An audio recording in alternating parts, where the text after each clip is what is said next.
to the passion of Christ for the sake of his body, which is the church. In other words, I suffer all of this for the sake of the church.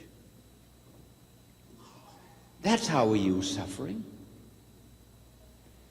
I think the great tragedy of this world is the suffering that goes to waste. People suffer and they have no one whom they can love. Love does not kill pain,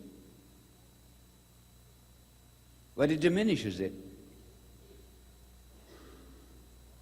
I was lecturing in a city in Florida about 2 years ago, and I saw 4 or 5 wheelchairs in the front of the stage. After my lecture, I jumped off the stage and went down to talk to the people in wheelchairs. Well, over against the wall was something that looked like a Grecian statue, all white. And I went over, and it was a woman in an iron lung. And she was swathed in white. You couldn't see the arms. The only part of her body that she could move was her head. And she said, "I'm a convert of yours." I said, "I've never seen you before." "No." She said, it was from reading some of your books." And I said, "Do you understand your cross?" And she said, "Yes, I do. I am not suffering for my own soul. I am suffering for other souls, to save them." In other words, there was the death in order that there might be the life in others. I have a friend who spent 14 years in a communist prison, and he was tortured during these years because he always preached the gospel of the Lord to the other prisoners. And he would be taken out from amidst the other prisoners as he was talking about the good Lord, and he would be put on a spigot and turned, and then his heels would be beaten with an iron rod as they turned him. And then he said another time, they put me in a cell with starving rats. And I said, "What did you think about when you were put in a cell with starving rats?" "Well," he said, "I thought about the words of our Lord on the cross. Eli, Eli, lama sabachthani." Those were the Aramaic words our Lord spoke from the cross. My God, why hast thou forsaken me?" Now he said, "I'm a Hebrew, born a Jew, so I understand the language well."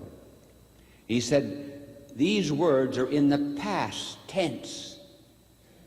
Past. So our Lord is not saying, 'Why are you abandoning me?' but 'Why in the past did you?'" So he said our Lord was abandoned by the very fact that he was born. He was abandoned by us. Our Lord, therefore, he said, must have been looking to the joy of resurrection. Having joy set before him, he endured the cross. And he said he considered, therefore, his crucifixion as past, because he knew that he would come to life. So he said, "That's the way I regarded the rats. I have trust in the Lord. I'm not going to perish here. I'm in his hands. I'm going to consider the rats as all finished." So he said some of the rats sat down and philosophized. They were too hungry to move about. And others nibbled at the rags on my feet. And after 5 days, they had not touched me, so the communists took me out of the prison. They knew that it was useless to keep me there with the starving rats. Summing it all up, as Christians, we have one law: Good Friday, Easter. Nothing is ever accomplished that is worthwhile without some self-denial and mortification. If you have a cross, bear it. It is his. and you'll be glad of it and for it someday. Your salvation is assured. I slipped his fingers, I escaped his feet. I ran and hid for him I feared to meet. One day I passed him, fettered on a tree. He turned his head and looked and beckoned me. Neither by speed nor strength could he prevail. Each hand and foot was pinioned by a nail. He could not run nor clasp me if he tried, but with his eyes he bade me reach his side. For pity's sake, thought I, I'll set you free.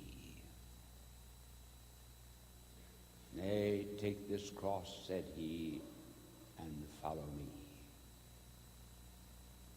And so did I follow him who could not move, an uncaught captive in the hands of love.